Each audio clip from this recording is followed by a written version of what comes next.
मोदी के बाद योगी आदित्यनाथ को आना चाहिए, क्योंकि एक बूढ़े प्रधानमंत्री को हमने बरसों से देखा है कि यंग प्रधानमंत्री को जिस दिन ये देश देखेगा उस दिन पूरा 360 डिग्री चेंज हो जाएगा। अगर दिल्ली के दंगाइयों को समय से सजा दी गई होती तो नूह का दंगा नहीं होता, नूह के दंगाइयों को आपने सजा दिया होता तो हल्द्वानी का दंगा नहीं होता।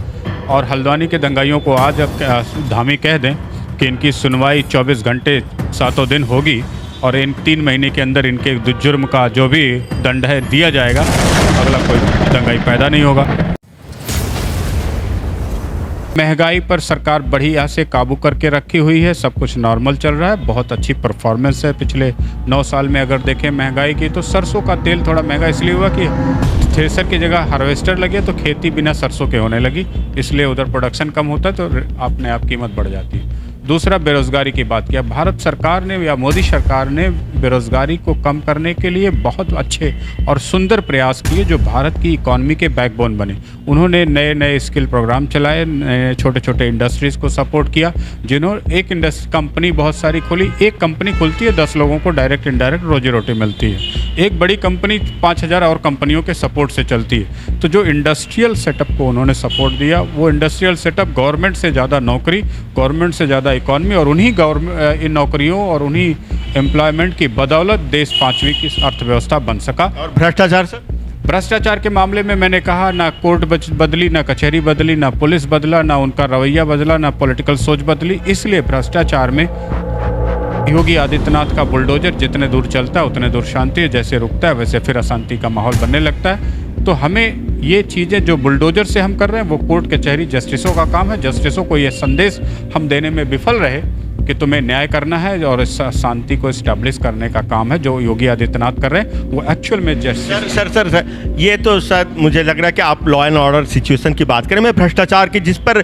मोदी सरकार पिछले 10 साल से न खाऊंगा न खाने दूंगा, इस मुद्दे पे सरकार का परफॉर्मेंस कहाँ कैसा है? 2010 का कॉमनवेल्थ के घोटाले की फाइल अभी भी तारीख पे तारीख चल रही है। अरविंद केजरीवाल के स्कूल का घोटाला, दारू का घोटाला, नर्सों के जल बोर्ड का घोटाला, कितने ये नंबर आप घोटाले सुनते हो, लेकिन उस पर कोई निर्णायक कार्रवाई नहीं, कोई जुडिशरी कार्रवाई नहीं। न्याय जब तक पुलिस डंडे मार सकती है अपराधियों पर, भ्रष्टाचारियों पर, गुंडे मवालियों पर वो न्याय इस्टेब्लिश नहीं कर सकती। वो न्याय इस्टेब्लिश करने की क्षमता की कमी मैं देखता हूँ। दिल्ली में जो अरविंद केजरीवाल पर जो ईडी के समन जा रहे हैं, क्या तो फिर ये पॉलिटिकली मोटिवेटेड है? स्वयं राहुल गांधी अपने मनमोहन सिंह के कार्यकाल में किए गए घोटाले, मोदी जी के दूसरा कार्यकाल पूरा हुआ, अभी तक वो फाइल केस ही चल रहा है, उसमें 5000 करोड़ की रिकवरी नहीं हुई, उनको दोषी नहीं ठहराया गया।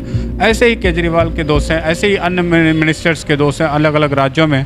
जब तक हम निर्णायक स्थिति उत्पन्न नहीं करते, राष्ट्र का निर्माण संभव नहीं।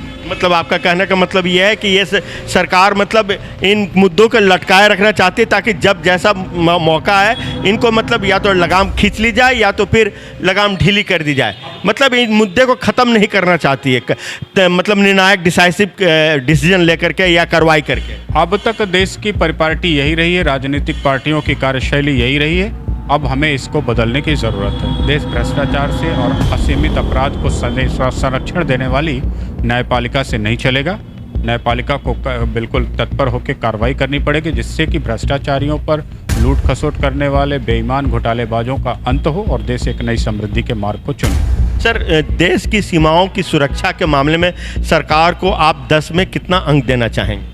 देखिए, सीमा की सुरक्षा के मामले में देश ने बड़ी तरक्की की। बड़े फाइटर जेट से लेकर के हर साजो सामान की जो तैयारी की, वो देश के सैनिकों का गौरव बढ़ा रहा है, उनका उत्साह बढ़ा रहा है, और उनके हौसलों को सलाम करने का जो वक्त आया है वो इसलिए आया है, पाकिस्तान हो, चाइना हो, सबके दम निकले हैं, क्योंकि हमने सेना के मॉडर्नाइजेशन की जो ज़रूरत थी उस पर ज़बरदस्त काम किया। तो आप 10 में से 9 तो आप इसको दे ही दीजिए, क्योंकि 10 के देने का कोई मतलब नहीं।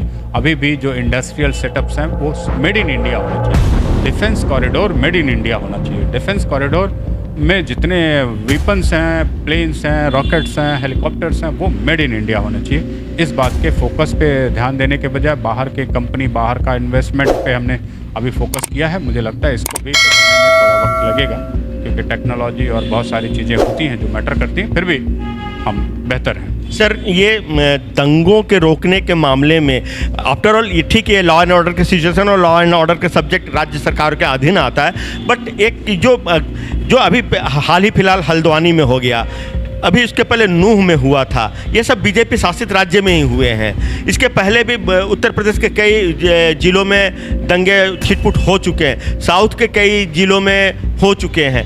तो क्या मतलब ये सरकार जो परसेप्शन था कि ये इस सरकार में दंगे नहीं होते, क्योंकि पिछले 5 साल के कार्यकाल में, पहले 5 साल के कार्यकाल में ये लगभग देखने को मिला था। मैं आपको बताता हूँ, अगर दिल्ली के दंगाइयों को समय से सजा दी गई होती तो नूह का दंगा नहीं होता, नूह के दंगाइयों को आपने सजा दिया होता तो हल्द्वानी का दंगा नहीं होता, और हल्द्वानी के दंगाइयों को आज धामी कह दें कि इनकी सुनवाई 24 घंटे 7 दिन होगी और इन 3 महीने के अंदर इनके जुर्म का जो भी दंड है दिया जाएगा, अगला कोई दंगाई पैदा नहीं होगा।